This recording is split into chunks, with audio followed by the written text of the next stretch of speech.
La gastronomía es el estudio de la relación entre cultura y alimento. A menudo se piensa que únicamente tiene relación con el arte de cocinar y los platillos alrededor de una mesa.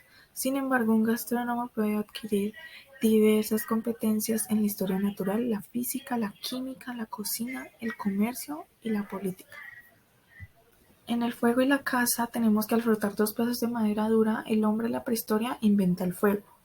El alimento básico al principio fueron las bayas, frutos, raíces, hojas y tallos.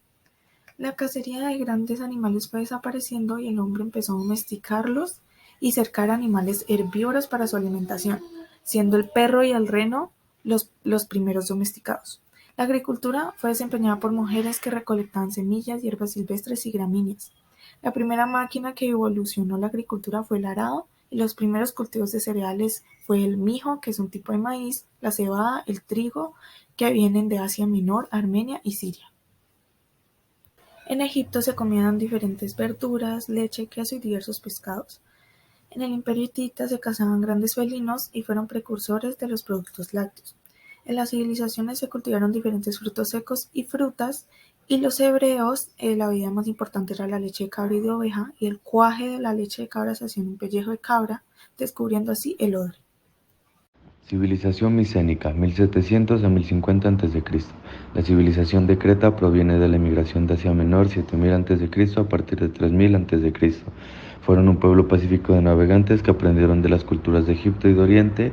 Su alimentación se basó en la caza, pesca, agricultura rudimentaria y finalmente en la ganadería. Cabe recalcar que los principales cereales usados eran el mijo, el trigo y la cebada. Grecia, 330 a.C. La civilización de Creta, Grecia, 330 a.C. Los griegos desarrollaron una gran habilidad como navegantes y constructores de barcos. Transportaban vino y aceite de oliva, entre otras cosas que eran producidas en Grecia. Su comida tiene mucho de la cocina de Medio Oriente, ya que fue invadida por los turcos. El pescado principal era el atún, que se conservaba en aceite de oliva. En tema de carnes, los griegos consumían todo tipo de carnes. La historia de la cocina griega menciona 7 prestigiosos cocineros, los cuales tenían cierta especialidad. Entre ellas se encuentra el invento del caldo con grillo, el invento de la salsa negra a base de sangre, el embutido, entre otros. Roma, 300 a.C. En la época romana del siglo XVI, con el descubrimiento de América, Italia cultivaba nuevos productos venidos de todas partes del mundo. Animales como el gallo y la gallina fueron considerados animales ornamentales que luego se convirtieron en suculentas aves de corral. En carnes preferían el lechón, el cabrito y el cordero. Sus técnicas principales de culinaria fueron el ahumado, salazón y panificación. El recetario de Apicio es el más antiguo de los libros latinos de cocina que se conservan. Se publicó en Venecia antes de 1498 y estas recetas están redactadas conforme a las bases de la cocina antigua. Acá empieza la Edad Media y es cuando llamamos por primera vez a Hispania como el granero de Roma. Lo que conocemos de la gastronomía medieval es que los cambios de este periodo se desarrollan principalmente por la exportación de alimentos frescos, y se decía que los alimentos exportados y refinados eran para clases altas de la nobleza y los locales para las clases bajas. El jamón ibérico es uno de los productos más importantes dentro de Hispania, y a pesar de que Hispania importó vinos de Roma, lo que vivían los naturales del país en su mayoría era la cerveza. En el Imperio bizantino su gastronomía se centraba en las especias, ya que como eran comerciantes tendrían muchas de ellas. Sus comidas se dividían en progeuma, en geuma y en deipnon. Dentro de la cocina persa tenemos como principal ingrediente la carne, por eso se les llamaba carnívoros. Un dato interesante de la comida persa es que gracias a ellos se conoce el helado y la pasta en toda Europa y el mundo árabe. En la cocina hispano-árabe predominan los embutidos, las albóndigas y el pastel de carne. Aquí es donde surge la palabra charcutier. Acá tenemos a Europa en la Edad Media y algunos datos importantes, aunque se les debe a los venecianos la introducción del tenedor a Europa, y que los cocineros germanos usaban del vino y la vinagreta del laurel para sus guisos. El Renacimiento tuvo comienzo en Italia en el siglo XIV y empezó a expandirse en Europa entre los siglos XV y XVI. Esa época de nacimiento se fue caracterizando por los modelos que estaban teniendo en la mesa, ya que empezaron a ser más refinados porque empezaron a usar copas de vidrio, tenedor y servilletas. Y con la llegada de eso también empiezan a consumir comida que es traída de lugares diferentes. En Italia se empieza a ver el nacimiento con Carlos III y que él va aportando nuevos productos. En Francia llega el nacimiento gracias a una mujer que es Catalina de Médicis, ya que gracias a ella hubieron muchos cambios en Francia, empezando como por ejemplo las hierbas encima de las carnes, con que hombres y mujeres puedan comer en la misma mesa y también en esos días mete el tenedor y el aceite. En Inglaterra metieron fue los libros de culinaria y también se puede ver con Shakespeare, ya que en sus obras no solo era el mismo ámbito doméstico, sino que fue la cosa íntima y amable que la cocina representa. En mestizaje culinario, que fue en 1942, fueron surgiendo nuevos platos en América. Llegó el azúcar, la grasa, el caballo y el arroz. Y en cambio en Europa llega el cacao, el maíz, el frijol, el tomate y el pavo. Exportación americana. Con la llegada de los conquistadores a América se da una combinación de tradiciones gastronómicas. En el siglo XVI hay una revolución en materia alimentaria para España y se da una batalla entre el maíz y el trigo. Aporte de plantas. En América la ganadería era muy pobre, pero las plantas cultivadas eran muy importantes y hoy todavía se producen algunas de estas, como el maíz, cacao, papas, frijoles, alubias, maguey, tabaco, cacahuate, jitomate, pimientos, coca, vainilla, yuca y otras frutas tropicales. Las cuatro plantas más importantes son el trigo, el maíz, la papa y el arroz. La Iglesia Imperial de Moctezuma. En los banquetes de Moctezuma se daban los alimentos con ceremonia y alabanza. Sus banquetes eran de más de 300 platos y los servían como a un príncipe muy poderoso.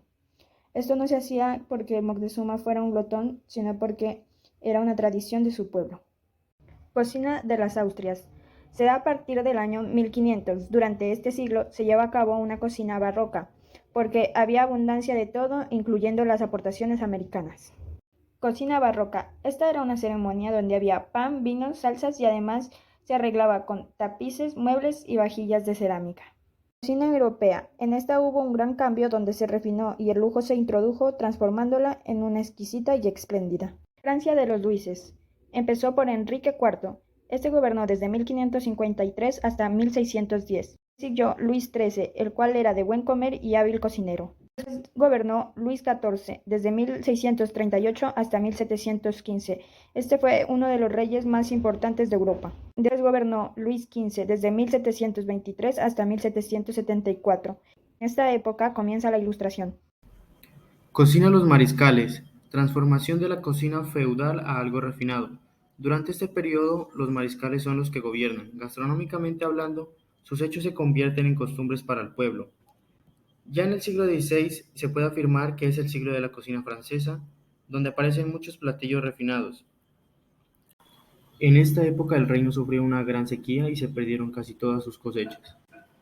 El 25 de agosto de 1785 surge la historia popular de la papa en Francia, como por ejemplo un plato de esta época es el hachis parmentier. En el siglo XVII aparecen los jugos y coulis que son para darle gusto a la salsa. La noción de la salsa se amplía y aparecen los fondos. En España tenía una época muy buena, lo que le afectaba a las plagas en sus cultivos. En esta época aparece el libro que domina el siglo XVIII, El nuevo arte de la cocina, y en este aparece la salsa de tomate. Por el contrario, en Italia existe una disputa por el surgimiento de la pasta italiana, una que es de su propia agricultura y la otra que la trajo Marco Polo de sus viajes a China. El siglo XIX llamado el siglo de oro de la cocina francesa, en el cual surgen los más afamados chefs y gastrónomos. Aquí se manifiestan platos como el pollo marengo, que nace el 14 de junio de 1800. A lo largo del siglo XX encontramos personas muy destacadas que han aportado algo a la gastronomía, empezando desde el banquero Benjamin, que montó la primera industria en 1891 en Francia. Luego nos encontramos con una amplia cantidad de chefs que no nos alcanzaría el tiempo para explicar acerca de todos, pero podemos destacar varios, por ejemplo a Escoffier, quien armó Guinness un hito con la guía culinaria explicando aspectos esenciales que todo chef debe tener. También algo importante y es que en 1900 surgió la guía Michelin, que servía para dar a conocer la excelencia de los restaurantes en una escala de 1 a 3 estrellas. También nos encontramos con la sencillez y la creatividad que tuvieron chefs como Kurowski y Frohnapoi, que decía que todo chef no puede ser estático, sino que debe ser constantemente creativo y que debe seguir ciertos valores. También nos encontramos en mandamientos de novela cocina, que siento que caería muy bien para cualquier cocinero interesado. En la última década de este siglo, nos encontramos con Jean Brie, quien obtiene la primera estrella Michelin, y también al chef Ferran Adrià, que es considerado uno de los mejores de España. Cocina molecular fue creada por Hervé Diez y Nicolas Curti y es la aplicación de la ciencia en la cocina para tener distintas texturas. Esto trata de alimentos orgánicos con varias propiedades que al ser alterada la estructura molecular, las propiedades cambian. Las nuevas tendencias: espumas, gelatinas calientes, aires o humos, cocina al vacío, cocina con nitrógeno líquido, cocción interna. Fast food. Nace en Europa durante la guerra de Napoleón y el ejército ruso cuando solicitaban en los restaurantes que se les sirviera lo antes posible. Una de las características más importantes de la comida rápida es que se puede consumir sin cubierto, rápido y a bajo costo. Slow food. Es un movimiento internacional nacido en Italia en 1984 por Joseph Bob que defiende el alimento sano con las tradiciones gastronómicas regionales. El símbolo del slow food es el caracol. Ibu fue creada por el chef Mario Sandoval por las necesidades de tener acceso a una alimentación más sana, pero sin renunciar al sabor, variedad y calidad. Cocina de autor. Es un estilo único sin tener en cuenta las técnicas tradicionales, esto con el fin de innovar y crear tendencia.